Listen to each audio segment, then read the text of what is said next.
All right, so today we're going to be changing out the ICP sensor. I'm going to get this tripod rig that I've made because it's kind of hard to get it on this angle.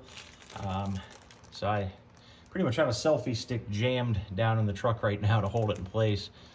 So we're going to be changing out the ICP sensor.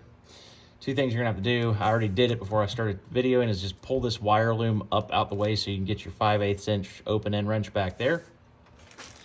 Next, we're going to be unplugging it. There's a clip on the other side of that sensor, and you got to be careful not to break your pigtail.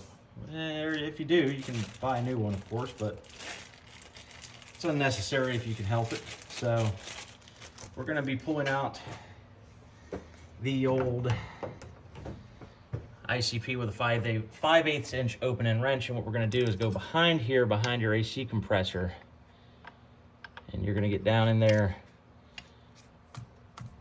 and break it free.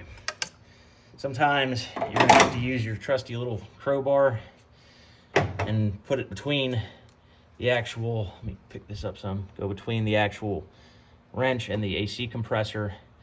You don't want to crank too hard to where you crack your AC compressor or something. But this one I could tell was bad because when I unplugged the pigtail, it had a bunch of oil on it. It may still be working, but the fact that I get an intermittent choppy idle, that could have everything to do with this sensor. So this one was built pretty dumb. I've got an original Ford genuine Motorcraft replacement.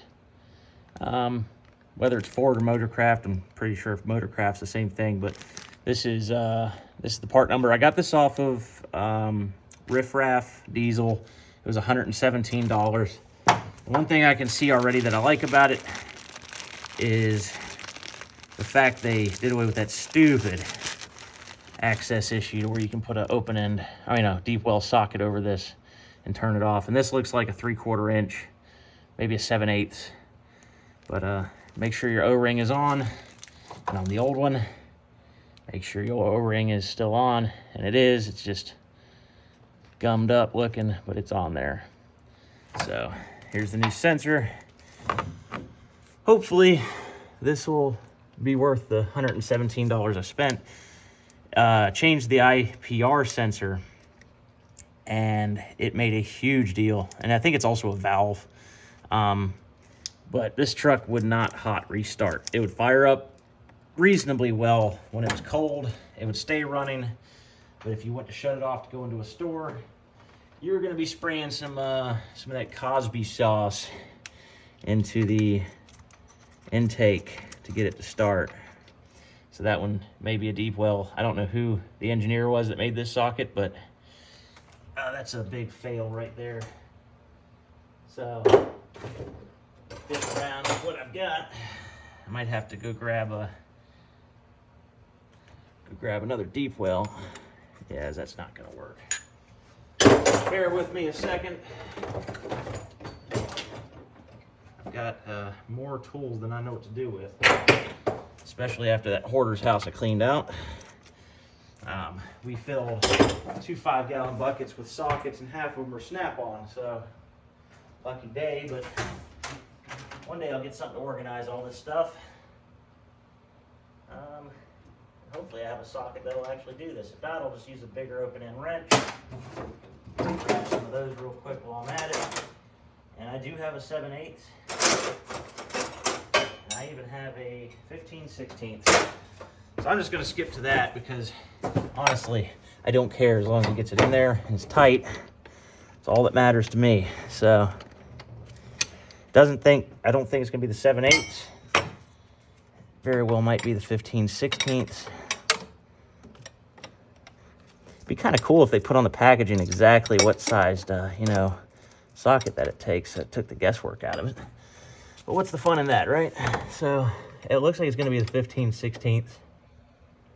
Actually, it looks like it's going to be a 1 inch. And I have a 1 inch open end, but I think it's going to be too big. So I haven't even taken it out of the packaging yet. See, I bought this to take the IPR off. So that's going to be too big. So let's see what else I can find. Kind of wish this one socket wasn't half-assed like it is. But what's the fun in having things work out the first time, right? Let's try this 15/16. I think that was the money shot there. Oh, and I found the socket. Didn't take me that damn long. Now, actually, it's going to be bigger. It's going to be a 1 inch. So, fingers crossed I have one of those. I don't understand. Okay, so I've got a 13/16 that dwarfs the 15/16. Oh, it's a 1 3/16. Duh. Okay. Yeah, never mind me.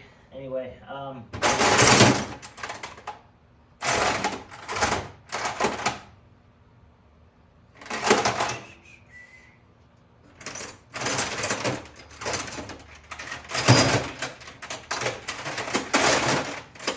so I'm just gonna get this in here. I think you guys get the general idea.